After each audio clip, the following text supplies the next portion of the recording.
आता जी गोष्ट आपल्या हातात नाहीये त्याच्यावर आम्ही विचार करतोय, जे हातात आहे त्याच्यावर आम्ही विचार करताना दिसत नाही. ही सुद्धा समाजातली सर्वात मोठी समस्या आहे. कुणीही याच्यावर बोलत नाही, कुणी विचार करत नाही, कुणी याच्यावर सोल्युशन काढत नाही. मला वाटतं प्रबोधन यासाठी असावं आणि म्हणून मी छत्रपती शिवाजी महाराजांच्या विचारांचा जागर करतोय. तो एवढ्यासाठी मला प्रश्न पडतो, छत्रपती शिवाजी महाराजांच्या जन्मा अगोदर जिजाऊंचं नेमकं काय चाललं होतं इतिहास जुना की कळतं. ज्या काळात जिजाऊ गरोदर होत्या त्या काळामध्ये याच शिवनेरीच्या जुन्नरच्या किल्ल्यावर त्या होत्या. गरोदर असताना त्यांना वाटायचं हातात तलवार घ्यावी, शत्रूला कापून सोडावं, गाडीच्या अंतरावर तिथून रेत जावी, मंत्र्यांवरचे कळस चढावेत, तिथे भगवे फडकावेत. हे जिजाऊंना गरोदर असताना वाटत होतं. घोड्यावर झेपावी आणि दौडत सुटावं, शत्रूचा वेग घ्यावा, हे जिजाऊंना वाटायचं गरोदरपणात. आमच्या महिलांना, आमच्या आया बहिणींना आता असं वाटतं, खायचं काय, गाणं कोणतं ऐकायचं, कोणता कार्यक्रम बघायचा. गरोदरपणातले डोहाळे जर असे असतील तर शिवाजी महाराज तयार होत नाहीत. आम्ही काय संस्कार गरोदरपणात मुलांवर करतो तशा प्रकारची पिढी जन्माला येत असते आणि घडत असते. हा सुद्धा महत्वाचा विषय आहे. हे जिजाऊंनी आम्हाला सांगितलंय, पण आम्ही जिजाऊंना पूजन करण्यापुरतंच देवारात ठेवलेल्या छत्रपतींची आरती आणि पूजन ह्याच्या पलीकडे आम्ही जात नाही. आम्ही मोठा भगवा लागला म्हणजे छत्रपती झालो असं आजच्या मुलांना जर वाटत असेल, कानात वाळ्या घालून शेंडी वाढून छत्रपती होता येत नाही. छत्रपती होण्यासाठी आपले विचार आणि कृती तशी असावी लागते. हे छत्रपती होण्याचं पहिलं लक्षण आहे आणि ते युवकांकडून अपेक्षित आहे, पण ते होताना दिसत नाही. तेव्हा मात्र प्रश्न पडतो की अलीकडच्या तरुणांना काय सांगावं. छत्रपती शिवाजी महाराज आपल्या सगळ्यांपेक्षा लहान असताना काय विचार करतायत हा सुद्धा मोठा भाग आहे. कधी कधी मला प्रश्न पडतो, छत्रपती शिवाजी महाराजांनी अफजल खानाचा कोथळा काढायला वाघ नक छोटं शस्त्र वापरलं. छोटं शस्त्र मोठं काम करत असतं, हेही महत्वाचं आहे. पण आमचं उलट आहे. आम्ही छोटा असलो की चांगला विचार करतो आणि मोठं होत गेलो की छोटा विचार करतो. आमच्या कक्षा आणि आमचा आयाम छोटा होत जातो. हे आम्हाला कोण बनवतं हा प्रश्न जर पडला तर ही समाज व्यवस्था आम्हाला तसं घडवत असते. समाज व्यवस्थेचा आम्ही घटक असतो, पण आम्हाला समाज व्यवस्थेतल्या कोणत्या गोष्टी, जसा आम्ही मोबाईल घेतला की जे काही दिसेल, जे काही मिळेल ते सगळं स्टोअर करून ठेवतोय, फोटो काढत बसतोय आणि एक दिवस मोबाईल फुल झाला का पुन्हा डिलीट करण्यात 2 दिवस घालवतोय. याचा अर्थ काय, जे नकोय ते आम्ही साठवतो. मला वाटतं आपल्याला जे हवंय तेच जर स्वीकारत गेलो तर पुन्हा आहे ते डिलीट करण्याची वेळ येणार नाही.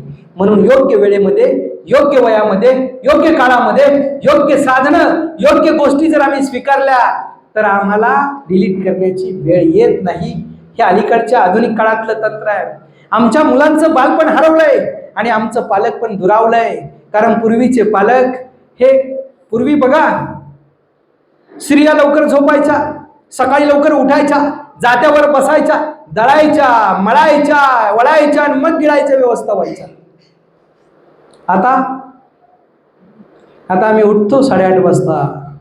पूर्वीच्या काळाची आई लवकर झोपायची, पाटे लवकर उठवायची, सगळं करायची, पोराला उठवायची, त्याला म्हणायची म्हण प्रभाते म्हणे रामचिंतित जावा, रघुपती राघव राजा राम.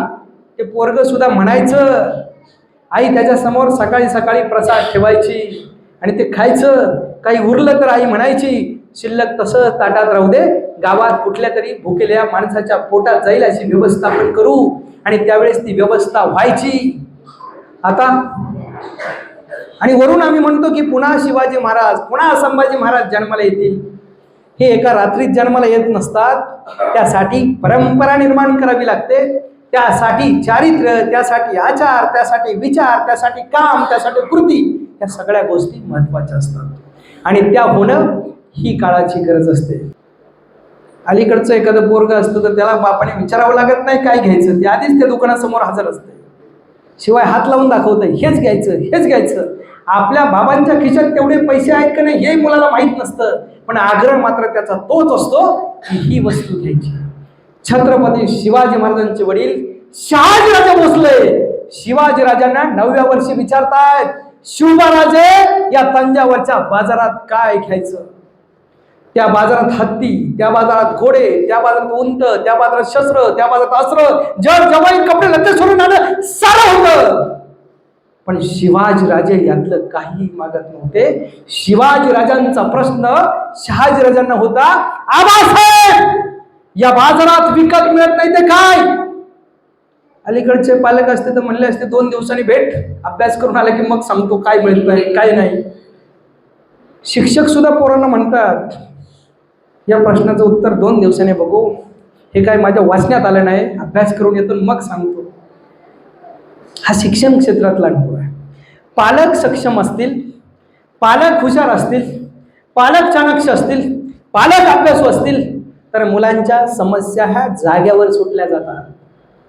म्हणून पालकांनी शाळेत सुद्धा कोणत्या मुलाला टाकायचं, कोणत्या शाळेत टाकायचं हा विचार केला पाहिजे. केवळ शाळा जवळ आहे, दिसायला इमारत मोठी आहे, शाळेची फी जास्त आहे म्हणून तिथं मुलाला टाकायचं आहे, ही आयुष्यातली सगळ्यात मोठी चूक आहे. त्यामुळे शाळा संस्कार देणारी, शाळा उपक्रम देणारी, शाळा मुलं आदर्श चारित्र्य घडवणारी असली पाहिजे, अशी शाळा निवडली पाहिजे. शाळा म्हणजे हे उत्पन्नाचं साधन झालंय हे तुम्हालाही माहिती आहे, मलाही माहिती आहे, पण आपण पालक म्हणून हा विचार करून मुलांना शाळेत घातलं पाहिजे. हा प्रबोधनाचा आज विषय आहे.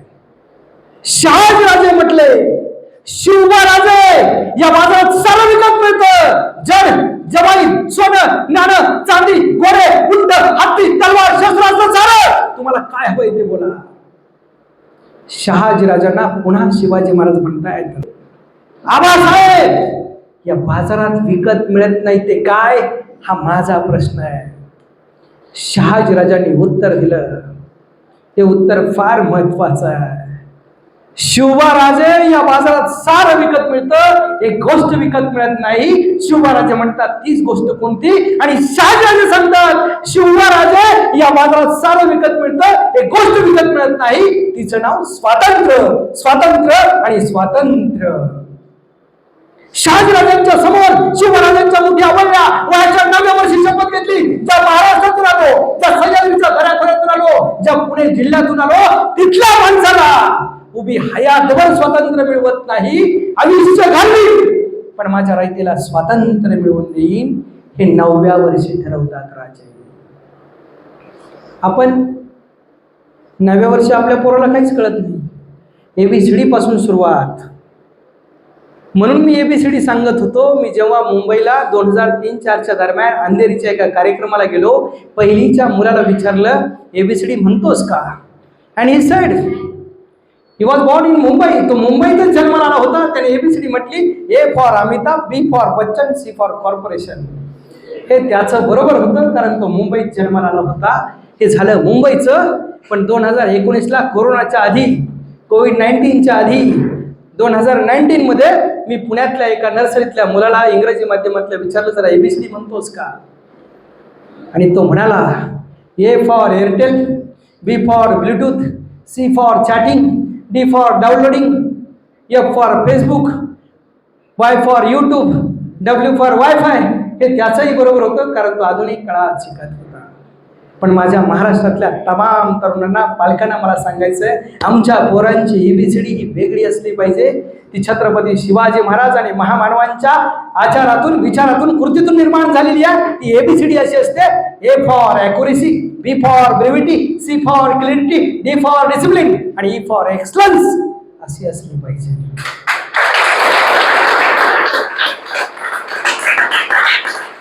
आणि म्हणून आपण किती अंतर कापलं हे महत्वाचं नसतं, ते अंतर कोणत्या दिशेवर कापत आहोत हे महत्वाचं असतं. प्रिस्टीन ग्रीन सोसायटी ही चांगल्या दिशेवर जाण्यासाठी प्रयत्न करते आहे. कदाचित फ्लॅट्स खूप आहेत, सगळे माणसं इथे उपस्थित नसतील, त्याची कारणं अनेक असतील, पण जी उपस्थित असतात त्यांना मात्र कानावर काहीतरी चांगलं पडतं आहे, ही महत्वाची गोष्ट माझ्या दृष्टीने महत्वाची वाटते. आणि म्हणून हा सगळा अट्टाहास आहे.